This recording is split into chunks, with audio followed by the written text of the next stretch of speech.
एक ऐसी युद्ध भूमि जहाँ से शुरू हुई थी धर्म और अधर्म की अंतिम लड़ाई। एक ऐसी जगह जहाँ हर एक शब्द, हर एक शस्त्र और हर एक स्वस्थ बन गया कि इतिहास।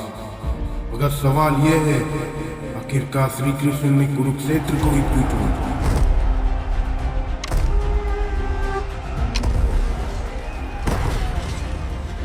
इस प्रश्न के पीछे छुपा है एक राज, एक ऐसा राज जो सदियों से लोगों के मन में खलबली मचाता रहा है। क्या ये केवल एक खेल था इतिहास का, या फिर ये था एक पहले से रचित दिव्य योजना? क्या कुरुक्षेत्र की मिट्टी में भी थी वो शक्ति जो पूरी धरती की भविष्य तय करने वाली थी?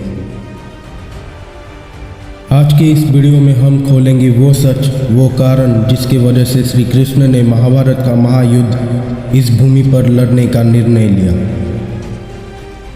नमस्ते दोस्तों, मैं हूं रुद्र और आप देख रहे हैं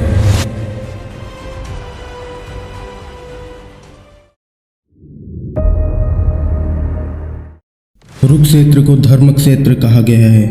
भागवत गीता के प्रथम अध्याय में लिखा है, धर्मक्षेत्र कुरुक्षेत्र समावीता युयुत्सवा।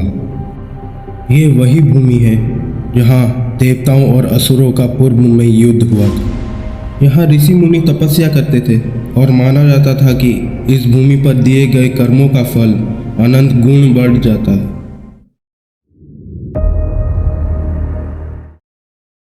कृष्ण चाहते थे कि युद्ध केवल शास्त्रों का संघर्ष ना हो, बल्कि धर्म और अधर्म का अंतिम सामना हो।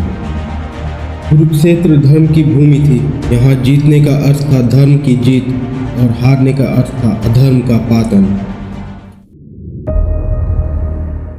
कुरुक्षेत्र हरियाणा के केंद्र में स्थित था, भारत के उस समय के राज्यों के बीच एक केंद्रीय जगह। यहाँ सभी राज्यों के सैनिक आसानी से आ सकते थे। ये खुला मैदान था जहाँ सैन्य अपनी शक्ति पूरी तरह दिखला सकती थी। कृष्ण ने यह स्थान इसलिए चुना ताकि युद्ध का परिणाम साफ और स्पष्ट। कहा जाता है कि राजा कुरु ने यहाँ पर तपस्या की थी और प्रार्थना की थी कि जो यहाँ मरेगा उसे स्वर्ग की प्राप्ति होगी। कृष्ण जानते थे कि यह युद्ध अनेक वीरों का प्राण लेगा और कुरुक्षेत्र उन सबको दिव्य मोक्ष देने वाली भूमि थी।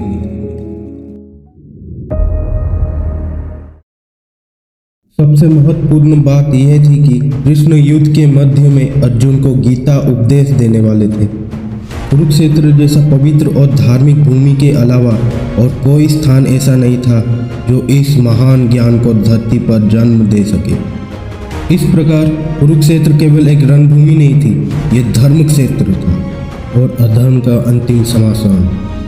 यहाँ कृष्ण ने केवल धर्म की रक्षा की, बल्कि मानवता को एक ऐसा ज्ञान दिया जो आज भी जीवन का मार्गदर्शन बनकर चलता है, भागवत गीता। और इसीलिए कुरुक्षेत्र को चुना गया, क्योंकि ये केवल एक जंग का मैदान नहीं था, ये था धर्म का मंदिर, जहाँ से शुरू हुआ एक नया युग, एक नई सोच और एक नया मानवता। आपके हिसाब से अगर युद्ध किसी और भूमि पर होता तो क्या भागवत गीता का उपदेश उतना ही प्रभावशाली होता? अपने विचार कमेंट में बताएं।